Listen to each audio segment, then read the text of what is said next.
Buongiorno, dobro jutro, guten morgen, buondì. Allora stiamo attenti, di viodi su ciò che si può in certe relazioni. Per esempio, io una femmina e la tratta di serve proprio, anche la tradisce, non si sa se la peste.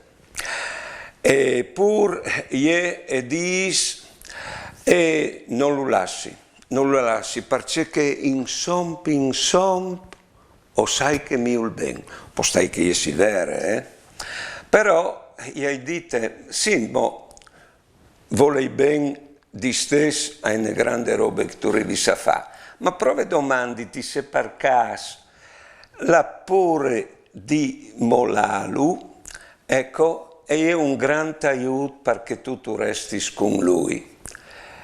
E io mi ha detto, è vero, è voluto che mi chioi come a questa età.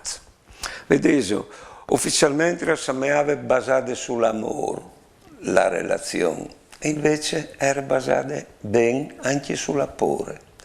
Ci rindiviò di nostre relazioni, perché costa un po' no, ad essere d'intindi, sapete? Buone giornate e buone vite.